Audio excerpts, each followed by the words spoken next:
အားလုံးပဲမင်္ဂလာပါရှင်ချစ်တူရေဒါလေးကတော့မယန်းသီးတောင်းပေါ့နော်မယန်းသီးကဟိုရက်တည်းကလည်းထောင်းနေညိုမီမှာအားလို့ဗီဒီယိုဖိုင်လေးမတင်ပြတာအခုမှတင်ပြတယ်စားကြပါအောင်မယန်းသီးတောင်းမော်လမြိုင်သူတွေအစားကောင်းစားချက်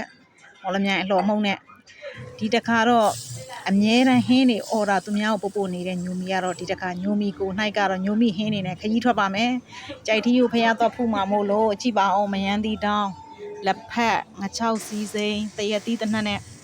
ကိုဟင်းလဲရနဲ့ကိုကိုတိုင်းခကြီးထွက်မှာမို့လို့စားကြပါအောင်ချစ်တို့အရင်ဆုံးဦးပြကျွေးပါတယ်နော်ကဲဒီမှာလက်ဖက်ရဲ့တရတိတနတ်ရဲ့ငါ6စီစိန်ရဲ့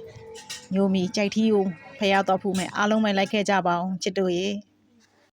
အားလုံးပဲမင်္ဂလာပါရှင်ချစ်တို့ရေဒါလေးကတော့မယန်းသီးတောင်းပေါ့နော်မယန်းသီးကဟိုရက်တည်းကလည်းထောင်းနေညိုမီမှာအားလို့ဗီဒီယိုဖိုင်လေးမတင်ပြတာအခုမှတင်ပြတယ်စားကြပါအောင်မယန်းသီးတောင်းမော်လမြိုင်သူတွေအစားကောင်းစားချက်မော်လမြိုင်အလှော်မှုန့်နဲ့ဒီတခါတော့အမြဲတမ်းဟင်းနေအော်ဒါသူများကိုပို့နေတဲ့ညိုမီကတော့ဒီတခါညိုမီကို၌ကတော့ညိုမီဟင်းနေနဲ့ခကြီးထွက်ပါမယ်ကြိုက်ထီးကိုဖျားတော့ဖူးမှာမို့လို့ကြည့်ပါအောင်မယန်းသီးတောင်းလက်ဖက်ငါ6စီစိန်တရက်သီးတစ်နှက်နဲ့ကိုဟင်းလဲရနဲ့ကိုကိုတိုင်းခကြီးထွက်မှာမို့လို့စားကြပါအောင်ချစ်တို့အရင်ဆုံးဦးပြကျွေးပါတယ်နော်ကဲဒီမှာလက်ဖက်ရဲ့တရက်သီးတစ်နှက်ရဲ့ငါ6စီစိန်ရဲ့ညိုမီကြိုက်ထီးကိုဖျားတော့ဖူးမယ်အားလုံးပဲလိုက်ခဲ့ကြပါအောင်ချစ်တို့ရေ